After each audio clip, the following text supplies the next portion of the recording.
नमस्कार साथियों, मेरे प्यारे छात्रों। आज हम बात करेंगे स्ट्रेट लाइन के ऊपर कि किस प्रकार से जब दो रेखाएं इंटरसेक्ट करती हैं तो उनके मध्य जो कोण बनता है, एंगल बनता है, वो कितना आता है। तो उसके बारे में आज हम इस वीडियो लेक्चर में चर्चा करेंगे। दो रेखाओं के मध्य कोण, दो रेखाओं के मध्य कोण, angle between two lines, angle between two lines. प्यारे बच्चों, जैसे कि हम ये ले लेते हैं, कोऑर्डिनेट एक्सिस ली हमने, ये एक्स एक्सिस, और ये ले लिया हमने वाई एक्सिस, ये ओरिजिन पॉइंट ले लिया हमने। और भाई हमने एक तो लाइन ये ले ली, इसको नाम दे दिया मैंने L1, और दूसरी लाइन मान लीजिए ये है और इसको नाम मैंने दे दिया L2, इसको नाम दे दिया मैंने। क्लियर। और मान लीजिए ये जो लाइन है L1, ये एक्स एक्सिस से मान लीजिए θ1 कोण बना रही है। कितना कोण बना रही है, कितना एंगल बना रही है, θ1। और ये जो है L2 लाइन, ये कितना एंगल बना रही है, θ2 एंगल बना रही है। और अब ये दोनों लाइन है, ये इंटरसेक्ट कर रही है। तो मान लीजिए इस पॉइंट पी पे इंटरसेक्ट हो रहा है, तो इनके बीच में यदि ये कोण कितना है, थीटा है।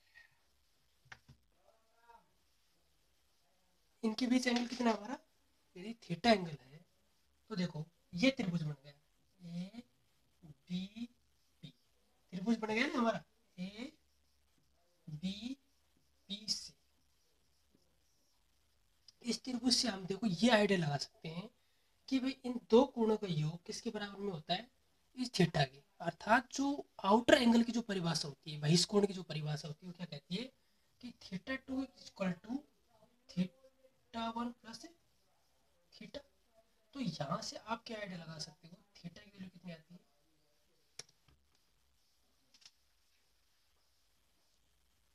तो यहाँ से थीटा की वैल्यू कितनी आ जाएगी हमारी, ये आ गई। देखो ये थीटा इधर लेके आओगे तो ये आ गई हमारी θ1 माइनस θ2। कोई दिक्कत इसमें, क्लियर। अब देखो भाई, मान लीजिए ये जो लाइन है, इसका जो समीकरण है इस रूप में हो। मान लीजिए ये लाइन है, इसका समीकरण y बराबर m1x प्लस c1, और इसका जो समीकरण है ये मान लो आप y बराबर m2x प्लस c2। किस फॉर्म में है, स्लोप फॉर्म में यदि दिया गया। कौन सा फॉर्म होता है ये, स्लोप फॉर्म या प्रवणता रूप, क्या बोलते हैं इसको, स्लोप फॉर्म या प्रवणता रूप में दिया गया हो।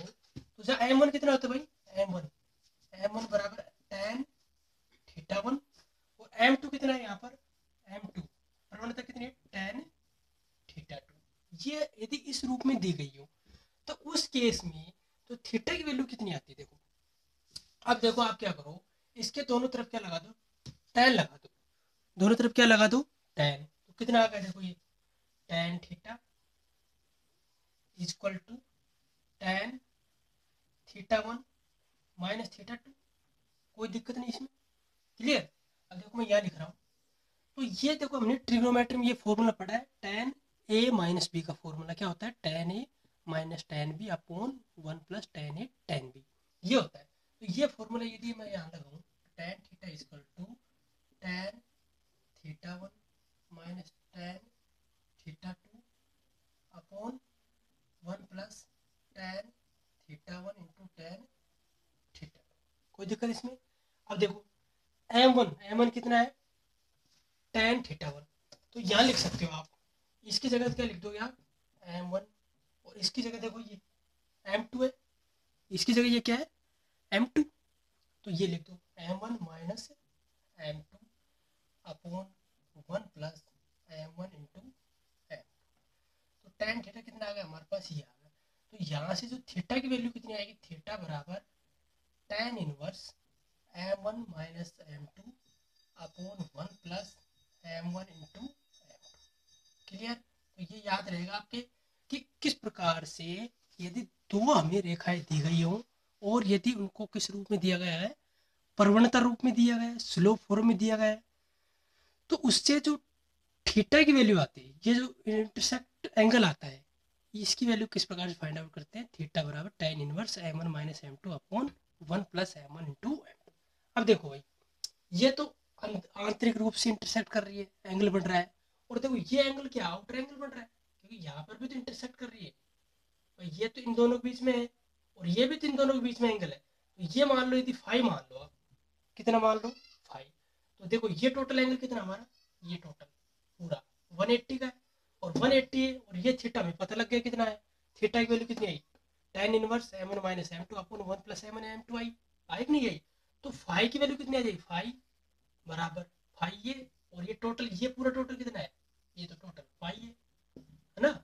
ये टोटल पाई है, और पाई में से यदि आप थीटा घटा दो तो फाइव बचेगा कि नहीं बचेगा, आप ही बताओ।